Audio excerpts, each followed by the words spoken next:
The Gallagher Shots podcast is sponsored by Tyre Spot, the Northeast's leading tyre supplier with branches across the region. Tyre Spot don't just do tyres, they cover everything from servicing to wheel alignment. They can handle every aspect of your car's maintenance. For more information, visit tyrespot.co.uk. Enjoy the episode.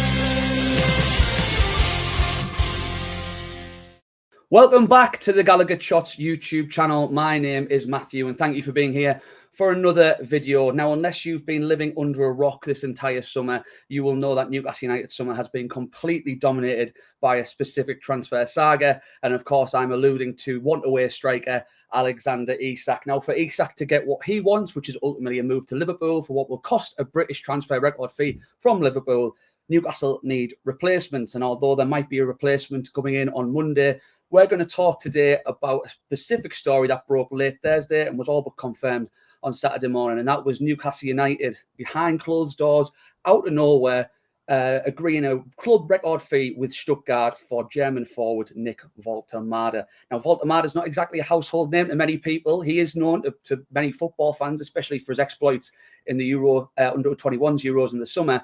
But this video, we are going to dive in to what this signing means, what it could bring to Newcastle. And to help me with this one, I'm joined by a very, very special guest. This gentleman is across all European football. He loves it. He's a big European football expert, and he's a contributor to The Athletic. It's the brilliant, it's the beautiful, it's Alex Barker, ladies and gentlemen. How are you doing? I'm doing very good, thank you. That's one of the best intros I've ever received. Thank you very much for having me on. It's all downhill from here, mate. So putting it all at your feet. But yeah, thank you so much for giving us the time. For people who don't know you, Alex, do you fancy letting us know what you sit across, what you do for a living, and what you do at The Athletic? Yeah, absolutely. So I work at The Athletic. My official title is videographer, but as you might have seen me before, I do a lot of on-camera stuff. My background, I'd say, is like many people, trying to make doing content about football into a job, and that's turned into football analysis. And being able to work under the great John McKenzie, that's turned into what I'd say so myself, pretty good analysis. And hopefully I could prove that today talking about Big Nick. Yes, exactly. And let's get on to that straight away. Like I said, this transfer came out of nowhere. Newcastle have slowly but surely and quietly, with the business we've brought players in, I think have had a decent summer. This has brought it to I think, very decent. Just it had the cloud of Alexander Isak and trying to find the potential replacement to allow him to leave. And we've obviously had rejections from individuals like Šeško, who's decided to go elsewhere, Liam Delap, Joao Pedro, and then even when we've got players wanting to come, their clubs, and rightfully so, are playing hardball because they're their prized assets. And I'm referring to the likes of Wolves with Strand Larsen and Brentford with Johan Visser. But Woltemade is out of nowhere. Just took 2 days for the job to get done. What was your sort of opinion in terms of how this fits for Newcastle United? I know it's going to be comparisons to Isak, but your initial thoughts on the transfer. Okay, so I think there's actually two good questions there in there, which is the initial thoughts on Woltemade and just him being signed, right, and then also how he fits in at Newcastle. And I will say they had two slightly different reactions. So Nick Woltemade is someone that I covered earlier in the year in a report series that I do on my X account, as it's now called, where I dive very deep into players, spend a few days watching them both in full games and then in clips using some software I have access to, and then trying to give conservative analysis on them. I think, as you've probably seen with Woltemade, there's a lot flying around. This is, Volt Messi. He's the next brilliant striker. And my aim is always to try and temper that.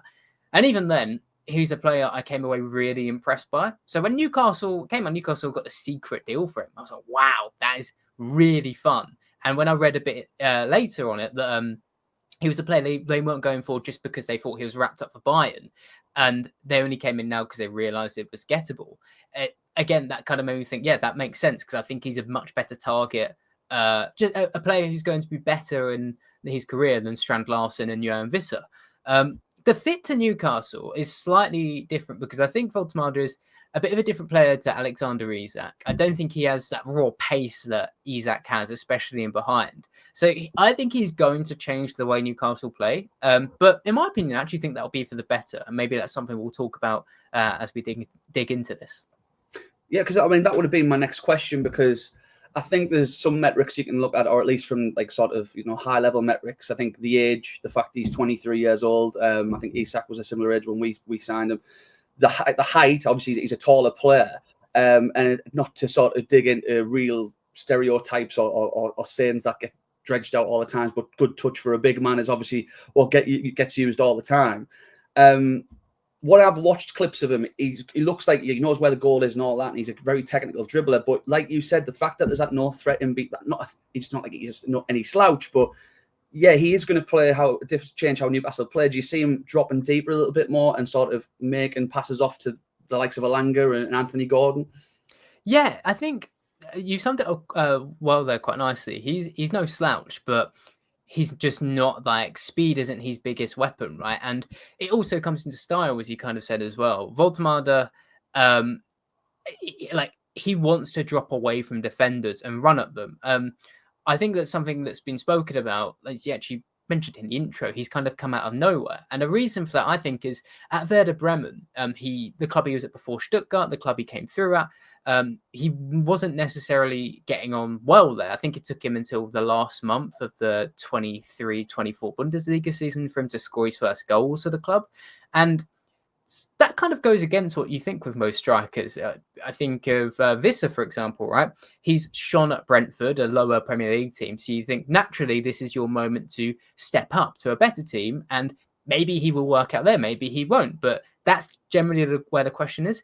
Woltemade is kind of the opposite, because at Werder Bremen, as I think we'll touch on in a bit more detail, but Woltemade, despite him being really big, he isn't someone that actually thrives very well in aerial duels. I think his aerial win rate is about 40-something%. And he's someone who prefers actually dropping away from defenders often, getting on the ball, turning, and so he can take them on and beat them in the dribble. That's an area where he is very productive. So Werder Bremen, you can think of them as like the German Stoke, right? A team that are going to hoof it long, and Woltemade was that guy who's just getting showered of high balls, right? He wasn't playing well there. So when he moves to Stuttgart, a team which are very dominant on the ball generally, the Sebastian Hoeneß, a great upcoming manager, Woltemade actually started thriving more at a better team. So he kind of goes against the curve you see with strikers, and how that applies to Newcastle, I think, is Newcastle's sort of an in-between, right? Where I think there was a period last season, at the beginning of the season, where you were, I think, a bit slower on the ball. A lot of time has been spent with Fabian Schär and I think it'd be Dan Burn at the back, right, playing the ball out. And I felt Newcastle quite stodgy then. But you really started to get into your gear where you had Jacob Murphy on the right and you're playing a lot quicker. And it was Isak linking play quickly, but also racing towards goal. And you've become a very fast attacking team that thrives in that way. Woltemade might see you go back the opposite way. But he will be someone who can make the most of those times when you're being a bit more patient on the ball and can spend a bit more time in the final third. Yeah, I mean, when I've watched some of his profiles as well, I mean, I think outside looking in, and again at a high level, 6'6", centre forward. I'll get on to whether we actually classify him as a centre forward in a little bit, because I think he's also been utilised as a bit more of a number 10 or an advanced playmaker, or maybe like a second striker. But you would think that 6'6" centre forward, you'd be whipping balls into the box for him to try and score headers. And I totally get what you're talking about maybe changing that up a little bit. Is it right in saying, though, he's still quite a physical presence in terms of I've seen a lot of clips of him where through sheer force of will, he's managed to engineer opportunities for his team rather than opportunities for himself. I think there was a couple of Stuttgart games that I sort of did a glance over and noticed that he does still try to get in amongst it, and he does drag players towards him in that sort of centre forward mold, if you know what I mean.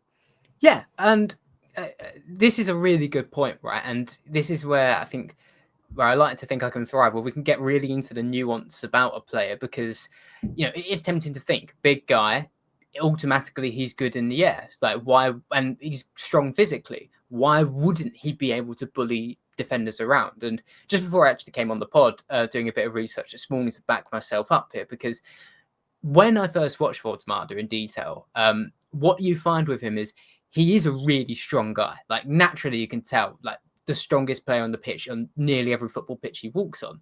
He just doesn't tend to manufacture his strength that much. So the best way I can describe it is if you could think of Lautaro Martinez, for example. He's quite small, but he's pretty good with his back to goal because he just knows how to bully defenders out of the way. He's very strong and he'll use his arms to keep them out of the way. He'll push them out like backwards, essentially. And he's a very aggressive player. So despite being quite small, he can pack a punch. He knows how to make the most of his size. Whereas I had a theory of Voltemade because he's a very big guy. And if you apply pressure on him, he can just ease you off. Like he's a giant in that sense. But he's not someone to actually throw his strength around that much. And particularly when it comes down to high balls, I mentioned earlier, he sometimes struggles in the air. I think that's because when a defender's getting around him, as a centre back, what you might try and do with Voltemade is getting tight, maybe wrap your arms around him and like make him unbalanced, make it difficult for him to control the ball. Voltemade doesn't really do much to stop that happening. And my theory when watching this was, I wonder if he's a guy who's always been tall. And maybe when he was coming up through youth academies, he was just able to bully players quite easily with very little effort. So he's never had to learn how to use his body in that way. And I've found two bits of evidence that one goes against this, one goes for it. So the one for this is that this is something that he spoke about in an interview at Werder Bremen. I think he's mentioned that he's always been that big guy, right? So, like, even through his academy, like, I think my theory is correct. He's always been a tall guy, able to bully players. But I did find something interesting that he said he used to play quite a lot of handball when he was younger. And in that, he was often one of the smallest players on the pitch. So he said in that way, he did have to learn how to use his size a bit. And just to round this section off, he has recently, I think, towards the end of the Bundesliga season, become a bit more rough and happy to push defenders out of the way. He scored a really nice header from a corner against Leipzig in the penultimate game of the season. So again, another really long answer, but winds back to your question, can he do the big guy stuff at Newcastle? I think that is the path he's on. Just might take me a little bit of a while to get there. So be patient if your big, super 6'6" striker isn't dominating the pitch immediately. Yeah. I mean, to sort of round it off, for what you've seen, if you had to sort of pin it down, it might be hard, given how much of a special case he seems in terms of not just, obviously he's very talented, but it's this mix of could he be physically dominating, but also have this technical capability to dribble. It might lead him not being in the box a lot, but he's going to do so much more for the rest of the team. What would you say, if you had to pin it down, is his strongest characteristic and something that Newcastle should be exploiting and building around? Like what one characteristic, if you could put your finger on it? I knew this was coming. It's a difficult one.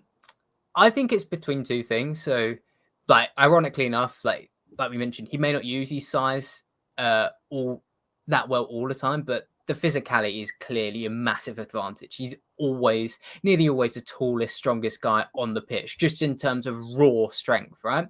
But I will take this chance to talk about his dribbling, which I think is definitely the most eye-catching strength. And this is something that Newcastle managed to use with Isak, right? Even though he tends to stay central for Newcastle, he's a very, very good dribbler. He's someone who can move wide and take players on.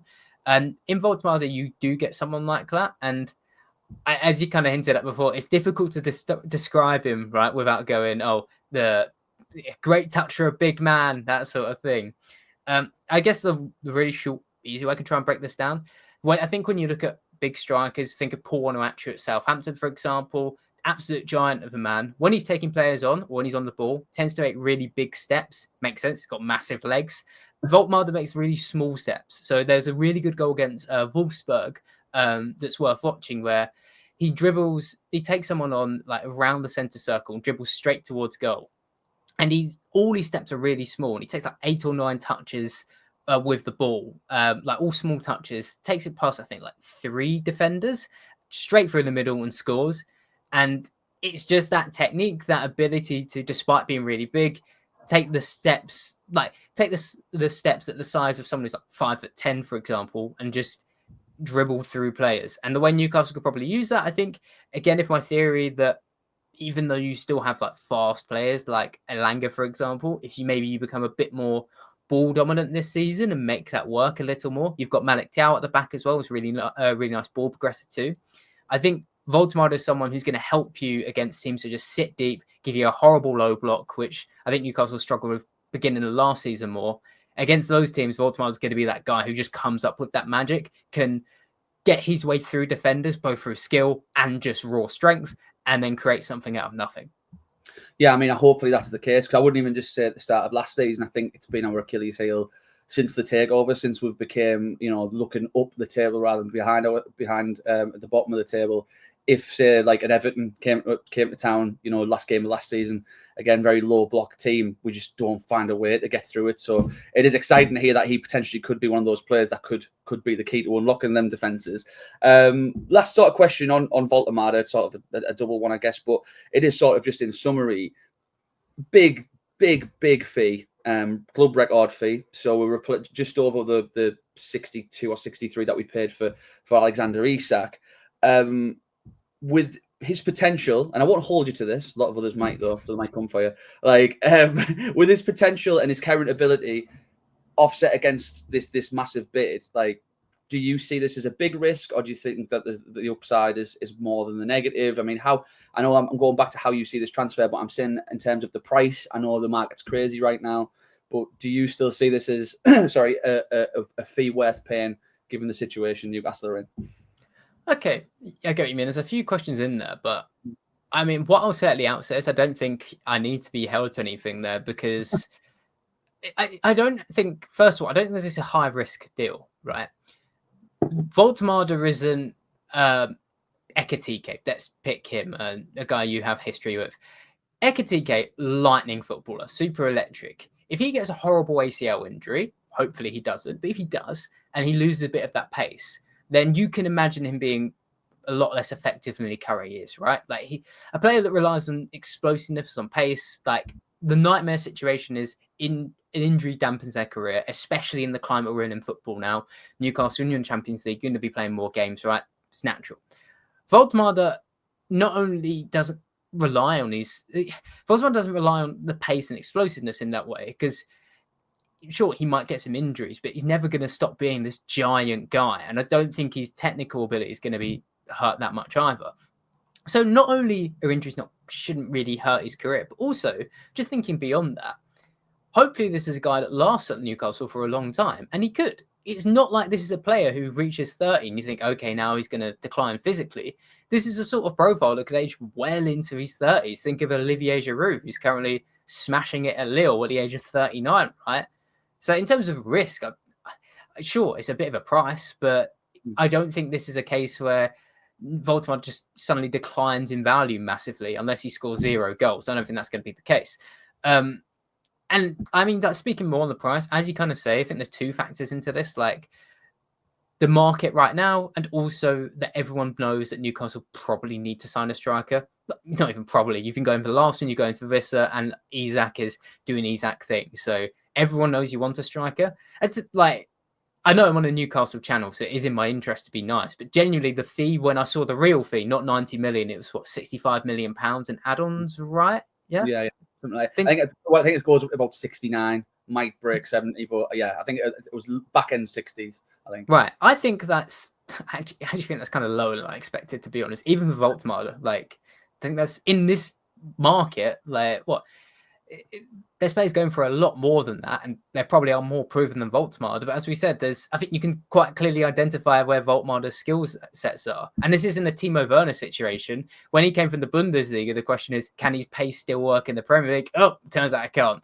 Woltemade, I think it's pretty clear he'll be fine in the Premier League physically, and as long as you build a style that works around him, should be fine there too. So both in terms of price, both in terms of risk, this deal didn't make me think, oh, what are Newcastle doing here? Yeah, cool. Well, that's what we like to hear, and obviously we look forward to him pulling on a black and white shirt. I just, in my negative, pessimistic brain, hopefully he doesn't get an injury playing for Germany in the next couple of weeks. I want him back and playing as soon as possible, and let's see what happens with the other striker recruitments potentially coming in before Monday's deadline day. But we really appreciate your insight in terms of Nick Woltemade. Whilst we've got you, given that you've got such a good knowledge of European football, we've just got to speak about Newcastle's Champions League draw. Obviously, this new format where you get 8 different teams, 4 at home, 4 away. It was baffling trying to watch it at first. It was like watching a post 5 p.m. like watching Pointless or tipping point with Kaká just pressing that big football button and all the teams coming up. But once we got our heads around it and understood how the draw worked, we certainly got a few eye-catching ties. I think I could argue all 8 are, given even Union SG that we have never played them before, but we've got history with all these teams in European football, in my lifetime anyway. We've got Barcelona, the home times of Barcelona, Benfica, Athletic Bilbao, and PSV, and then away trips back to Paris for PSG, Leverkusen, Marseille, and the aforementioned Union SG. How do you see that as a draw for Newcastle United? I personally saw it as not amazing in terms of prospect of getting through, but not terrible either. You've got 4 games at St James's Park, but are there any teams on there that you think Newcastle definitely have a good chance against, or is there anything that really catches your eye in that draw? It's for full clarity. I have got the draw on my right hand side. I'm looking this way to make sure I'm not losing interest here. Looking at the teams, I genuinely think it's actually a pretty doable draw. Like I said, it's early in the Champions League format, so we're still kind of working it out. But the experience from last year seemed to be, unless you're really bad, you're probably going to at least get through to the playoff round. Yeah. And I think Newcastle, unless you're going to have a Leipzig season where everything goes wrong, which doesn't seem, hopefully, fingers crossed, isn't the case, you've got enough results there. I think Union Saint-Gilloise, they're a fun team. They'll be really happy to be in the Champions League. If anyone doesn't know, they're a fun story with Tony Bloom, the Brighton owner, just pumping them with super talents from across the world. But you should be able to beat them quite easily. Benfica, I'll be honest, know less about, but they beat a Nice side during the qualification round, and Nice aren't too bad, I guess. So maybe they might pose a challenge. Athletic Club just seem to be terrible against all English opposition. So with them, it should be all right. Marseille are a fun one. I mean, I know there's a lot of off-field issues with Marseille that we can talk about. I will not, for clarity of my own job. But I also watched all of Marseille's games across the summer from the last season, just because I'm trying to keep track on what Roberto De Zerbi is doing as a manager tactically, right? And they might be interesting because on their day, they're a really good team just in breaking down blocks, but I found against bigger teams they can be got at. They have a really ropey defensive line, so you can get in behind that. Should be sweet. Leverkusen, well, it looks like at the time of recording, Ten Hag's getting sacked, so hard to judge them. PSV under Peter Bosch, super attacking side. If you don't beat them, I'd be disappointed. And then PSG, which will be really fun, considering the last game you guys played against them. My word, I nearly had an aneurysm at the end of that game because of that bloody that penalty decision, man. Oh my god, down there. But yeah, but different sort of another different prospect now to when we played them 2 years ago. Would you agree?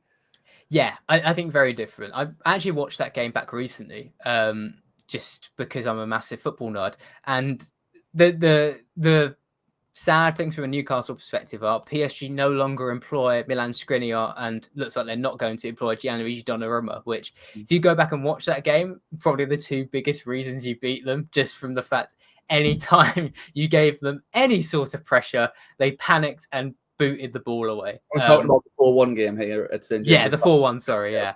Yeah, in that game, when every time you pressured them, they lost the ball, and now they're a much better team at coping against the press. I think maybe them and Barcelona, PSG more so, are probably the team that's going to be the most equipped to play through your press. But the rest should be confident. Right, that's good to hear. I mean, you do look at those names, though, and obviously you've got a lot of former champions in there, European champions anyway, and we've got, like I said, a history. I cannot wait for Barcelona under the lights. I just cannot wait. And there's obviously people calling back to when Tino Asprilla scored a hat-trick against them in 1998. But I mean, with Barcelona, last word on them. What do you expect from them in terms of when they play away from home in Europe? Do they still try to impart their same philosophy as they do at not the new camp? It's not the new camp right now, but when they're at home.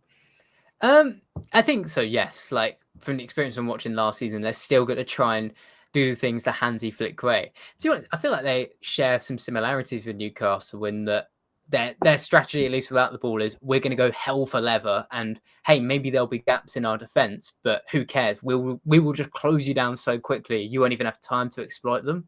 And I think they will carry that through at Newcastle. Not going to be a team that just sits back. So that actually might be like one of the best times of the competition, to be honest. Two teams who I think are going to have kind of a similar idea on what they want to do without the ball, and with the ball, not too dissimilar either. Play as quickly as possible and get to the opponent's goal. Well, to sort of sum up from what I'm getting from your expertise, Alex, is the fact that we've signed the best centre forward in the world right now, and we are going to, just checking my notes, going to win the Champions League. So thank you very much for your No worries. I'm feeling great. Please let people know where they can find you, your content and all that stuff. Please let them know. Oh, thank you very much. You can find me at Alexander BRKR on Twitter. I used to go by Euro-Expert, and then Lionel Messi fans bullied me out of it, so I now go by Alexander. And you can find me at The Athletic as well, on the video side, both on our weekly Saturday show and sometimes in vertical content. You might have seen me suggesting you guys sign Emmanuel Omega. And to be clear, that was in a world where Nick Woltemade was off the market. If he had been on the market, probably would have considered him as well. That was a question. Well done, because you've just reminded me of a question I was going to ask you. I've got Emmanuel Omega in my notes here and was going to ask different or similar. And it sounds like, well, maybe not similar, but a better option. Is that what you're saying? Yeah. Brilliant. Well, thank you so much for your time, Alex. I really appreciate it. Like I said, guys, please go and follow him wherever you can. Great content, great stuff. Anyone who's watching this video, please do all the YouTube stuff. Like the video, share the video. Please comment below on what you think of this sign of Nick Woltemade and how you think we're going to fare in this year's Champions League. You can become a member of the channel for $2.99 a month. Plenty of exclusive content coming up on there. Chris and all the other lads are dreaming up loads of great ideas to make that well worth your while. But yeah, please interact with the video as much as you can. But in the meantime, we will see you soon.